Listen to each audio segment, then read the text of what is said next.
What's going on, guys? Today I'm back with another H.A.T format replay review for you guys. If you're interested in sending in your H.A.T format replays, you can go down to the video description and find all the information on how to go about doing that. But anyways, the match I have for you today, we have Eternal Sunshine, who is going to be on Noble Knight, versus Insidious, who is going to be on Evilswarm. This should be a very good match, so let's get straight into it. Anyways, it looks like Eternal Sunshine did win the rock, paper, scissors, and we'll get to start this one out. Here they find a copy of Noble Knight Brothers, Guinevere, Caliburn, Upstart Goblin, and Forbidden Lance. And on the other side, we see Fiendish Chain, Evilswarm Kirkion, Bottomless Kirkion, and Heliotrope. Here, Eternal Sunshine will get to draw for turn, getting a copy of Forbidden Chalice. From here, they're going to go Upstart and get a copy of Arfaduder. From here, they're going to think for a second and just set the copy of Noble Knight Brothers. Unfortunately, Noble Knight Brothers, it's a kind of interesting card. I'm not the biggest fan of this, but there are builds that, definitely prefer it. It does have 2400 defense for a normal summonable monster, which is kind of crazy. So here they are going to set it just kind of as a wall and setting the Chalice. Choosing to hold the Lance over to Insidious, who got, I believe, an Upstart there, activate Upstart into a copy of Skullmeister. From here, they're going to summon the Heliotrope and go attack into the Brothers, take a little bit of damage, and then set 2 back over to Eternal Sunshine, who gets another copy of Guinevere. That's a little unfortunate, but they're going to activate the Guinevere, which says you can target one Noble Knight monster you control, equip this card from your hand or graveyard to that target. You can only use the effect of Guinevere once per turn. The equipped monster gains 300 attack, and then you apply the effect based on what attribute it is. If it's a light monster, if the equipped monster would be destroyed by a card effect, you can destroy this card instead. And if it's a dark monster, if the equipped monster battles an opponent's monster at the start of the damage step, you can destroy that monster, then destroy this card. So Insidious says it's good. Next, they're going to equip the Caliburn to the Brothers, which gives it a 500 attack increase, and then once per turn, you're able to gain 500 life points. And what's cool about the Noble Knight cards is when they re-equip, you're basically able to reactivate that life point gain. So this kind of helps you stay in a lot of games as they get grindier, which Noble Knight can be a pretty grindy deck after it's already been established. But anyways, it looks like Insidious drew a copy of Mandragora here, which they're going to normal summon and overlay into a copy of Ophion. The summon is good. Activate Ophion. That is met with Chalice. So now Ophion gains a bit of attack and can just run over the Noble Knight Brothers because the Brothers is a light monster, so unfortunately doesn't have the extra benefit that Guinevere would give it. Here, Eternal Sunshine draws a copy of Dristan, which they're going to summon and activate Guinevere from the graveyard, but it looks like Bottomless is chained, and Eternal Sunshine luckily does have that copy of Forbidden Lance. And the one thing to note with this is, during this time period and in general, you're still able to equip the Noble Arms cards to the monsters, even if they're under Lance. The thing is because it's an equip, it will just stay equipped, but there's like a whole bunch of different ruling stuff on it. You're able to do it is what I'm trying to get at here. Dristan effect will trigger because the Guinevere is equipped, which is a mandatory pop a face-up card on the field. So that is going to, maybe they're actually talking about it here. I'm just wondering, how does this work under Lance? Yeah, so they're kind of having that whole conversation about that. So they wouldn't gain like the effects and stuff that would come with these specifically, like the attack boosts and stuff, but they are able to still equip it. I'm glad they brought that up on the side for reference there. But yeah, the Dristan is going to be able to pop here, which is also kind of interesting that Insidious is holding this Fiendish Chain here, and also that they didn't use the Meister on the Guinevere because it does activate. But anyways, here going to battle phase and attacking in, and oh, it looks like they didn't even know that the Guinevere activates and it's not just like, a condition of the card or something. So I guess that, it's a learning experience. Noble Knight isn't the most common deck in H.A.T format, so sometimes it's just a weird matchup. Back over to Insidious, who gets a copy of Caster, which is very strong here. Summon Caster, additional summon the Kirkion, then banish the Ophion, add back the Mandragora. They say it's good. Here they're going to overlay for a copy of Ophion, detaching a material to add a copy of Pandemic, Going battle phase, attacking over the Dristin here. This Guinevere should leave, okay, which it does. Then they are going to set the infestation and pass it over to Eternal Sunshine, who gets a copy of Foolish Burial. Not looking good for Eternal Sunshine here, but let's see what they do. They're going to activate Foolish Burial, sending a copy of H.A.T. This one says you can banish 2 Noble Knight monsters from your graveyard, special summon this card from your hand or graveyard. You can only use this effect of H.A.T. once per turn. A Synchro or Xyz summon of a Noble Knight monster using this card as a material cannot be negated. Also, your opponent cannot activate cards or effects when that monster is special summoned, which is really, really strong. It's a little awkward in this exact situation, but maybe as an extender later on or just a blocker. So here they are going to activate it, banishing the Dristin and the brothers, but that might just meet this Skullmeister here. Oh, and it's a level 5. That is also just a great point that Ophion does have that floodgatey type effect, and they do catch it there. Here they are going to just set a Guinevere and pass it over. Here Insidious gets a copy of Breakthrough Skill, activates the Ophion, adding a copy of Infection. From here, they're going to normal Kirkion, banish Heliotrope, add back the Caster, normal additional summon the Caster, additional summon the Mandragora, go battle phase, and this should just be almost game.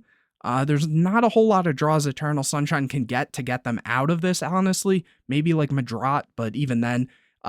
In main phase 2, a second Ophion is going to come down, detach a material, add another copy of Infestation Pandemic, set another back row, and Eternal Sunshine will scoop that one up. Yeah, kind of a rough game 1 for them. They did say they are new to the deck, so that could definitely explain some of the plays that were made that game. But anyways, they will get to start this one out. Opening hands, we see Noble Knight Brothers, Upstart, Boars, Brothers, and Guinevere. And on the other side, we see Warning, Skullmeister, Heliotrope, Caster, and Upstart Goblin, drawing a copy of Arfaduda for turn. Here, Upstart's going to go into another Upstart into Madrat. That's very strong. Summon Madrat, equip Arfaduda. Here, Madrat will have the ability, since it's the only monster they control, it's going to become a level 5 monster, and here they're able to special summon a Boars from deck, and then the Arfaduda will fall off, which will then re-equip to the Boars. Boars can then reveal 3 and add 1 and send the others. Here, revealing Excalibur, Gallatin, and the Destiny. So sending 2, and let me just see. Oh, yeah, Gallatin. Then obviously activating the Destiny and equipping to the Madrat. So these were both level 5s. Then going for the Sacred Noble Knight of King Artorigus. The equips fall off, but the effect of Artorigus has the ability that when this card's Xyz summon, you can target up to 3 Noble Arms equipped spells in your graveyard with different names and equip those to this card. So here they're able to just equip a bunch of things. So now, this Artorigus has the built-in effects of all of these, so it can't be targeted. It gains 1,000 attack. It has the ability to pop set cards, and also once per turn, if the equipped monster would be destroyed by battle or card effects, it's not. So kind of just the towers here. They're just adjusting the attack over to Insidious, who gets a copy of Thunderbird. And I guess they're just kind of going over what effects are actually here right now. Upstart's activated for another Heliotrope. And they summon Caster, additional summon the Heliotrope. Are they going to go, yep, Exciton here? Using Exciton to blow everything up. This is protected again because of the Destiny. And then all the equips minus the Excalibur will be able to re-equip here. It looks like they're going to chain Skullmeister on Destiny. Okay. And then the additional, after that's resolved, the Exciton is only it's a once per chain. So they're actually able to go and activate that again. And then from here, I believe this Artorigus does have the ability to float when it's destroyed. Let me just double check it here. If this card is sent from the field to the graveyard, you can target 1 level 4 or higher Noble Knight monster in your graveyard, special summon that target. So they will be able to bring back the Madrat here, which the Exciton can just attack over. Obviously, they don't take damage because Exciton was activated. And then they are going to set the Warning, which Warning checks a lot. Here, Eternal Sunshine does get a copy of Kaiser Coliseum. Unfortunately, a little late there. That would have been really good turn 1. Boars is summoned. That is met with Warning, though. Back over to Insidious, who gets a copy of Caster, so very strong. Summon Caster, summon Heliotrope, and just attack in for a lot of damage here. It does not look like it's going Eternal Sunshine's way right now. Let's see if they can turn it around, depending on what Insidious goes for, which they're going to go for the Ophion, detach a material, and get a copy of Infection. So it looks like they're more so worried about the grind game and getting to a Kyrkion here. And Eternal Sunshine is going to get a copy of Excalibur for turn. Here, summoning Noble Knight Brothers, using the effect that says this card can only attack if they control exactly 3 Noble Knight monsters. When this card is normal summoned, you can special summon up to 2 Noble Knight monsters from your hand. Also, you cannot special summon monsters for the rest of this turn except Noble Knight monsters. So just a way to make an Xyz monster really easily here, summoning another Brothers. And then, what are they? Oh, they're using this secondary effect of this that says once per turn, target 3 Noble Knight and or Noble Arms cards in your graveyard, shuffle them into the deck and draw a card. So just getting back some resources here, drawing a copy of Boars, which isn't bad as follow-up, overlaying into Artorgus, King of the Noble Knights. So this is the rank 4 version, which also has the ability to equip some equip spells. And then it also has the ability that once per turn, detach an Xyz material from this card, destroy any number of spell and trap cards on the field up to the number of Noble Arm equipped to it. So here they're going to go and equip Arfaduder, Gallatin, and Destiny. Switch the attack there, activate the effect, chain the Infection to put back the monster and add back Kyrkion. And what this just pops spell and traps. It doesn't say set or anything. Next, the graveyard effect of Excalibur is going to be activated, which is basically just a rank up into the other Xyz. But it can't activate the turn that it is sent to the graveyard, which obviously it was sent last turn, so they're going to be able to rank it up back into this copy of King Artorgus. The equips will fall off, but then this effect will activate to re-equip them. And they're going to use this effect, which also has the ability that once per turn you can detach an Xyz material from this card, target 1 other monster on the field, destroy that target. So here they are going to be able to pop the Ophion here, swing over the Exciton, and activate the Excalibur so it can't be targeted now, and then activate the Kaiser, which might just wrap this up, honestly. Here Insidious gets a copy of Light Imprisoning Mirror. They're going to set it. And Eternal Sunshine gets a copy of Soul Charge, goes battle phase, attacks in. I believe this should lose a little bit of attack because of the Gallatin here. It says during each of your standby phases, it loses 200 attack. So that is something to note, which they do catch. And then main phase 2, they're going to activate Arfaduder, which is going to pop this set card. And then this will lose 500 attack. And they let it go through. After that, Insidious draws a copy of Fiendish Chain, another Kaiser's drawn, summon Boars, go battle phase, and that is enough to make Insidious scoop it up. So they are going into a game 3. I really thought Eternal Sunshine was out of that early on, but Insidious did run out of gas there. Here, opening hands, we see Royal Decree, Dristan, Upstart Goblin, Madrot, and Soul Charge. On the other side, we see Skullmeister, Infestation Pandemic, MST, Evilswarm Caster, and Light Imprisoning Mirror. So this should be a very interesting game number 3. Here, Insidious will get to draw for turn, getting a copy of Torrential, which is very good, setting a bunch of back row and passing it over to Eternal Sunshine, who gets a copy of Caliber. And here they do have the Madrot, which is very strong. They're going to go Upstart, draw into a copy of Guinevere. It'll be interesting to see if they take this game slow or fast. Obviously, Insidious didn't make any big plays there, so maybe just setting, say, the Decree and maybe like a Bluff Soul Charge or even a Caliburn, be able to activate the Decree and then on the following turn go for a big Madrot play, if they think that they can actually get through this back row, but they might just be able to summon the Madrot and hope for the best that the back row isn't real, which they are going to summon the Madrot here. They say it's good. Here they're going to equip the Guinevere, and after that, they're going to use Madrot effect to summon the Boars, and the Guinevere this should be destroyed here. Okay, they do catch it. Nice, good to see that, because that makes a big difference, actually. And so when that gets destroyed on the summon of Boars, the Torrential is going to be activated to destroy both, but the Soul Charge is going to be able to make them recover from that. summoning back the Madolche and Boars, then equipping the Caliburn to the Boars. Boars will then be able to trigger, but Light Imprisoning Mirror will activate. And yeah, this becomes a dark monster while equipped with a Noble Arms equip, which is kind of unfortunate here because this isn't going to activate. But here, the MST will be able to be chained to the Caliburn so that it won't be able, or it'll still be able to re-equip though.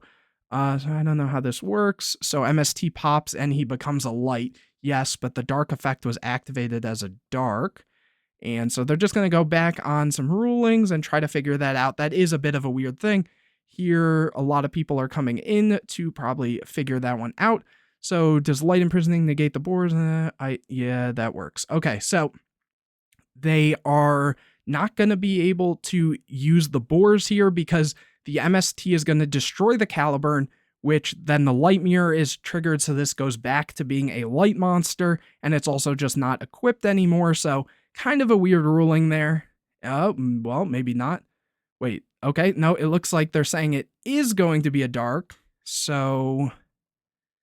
Wait, let me see.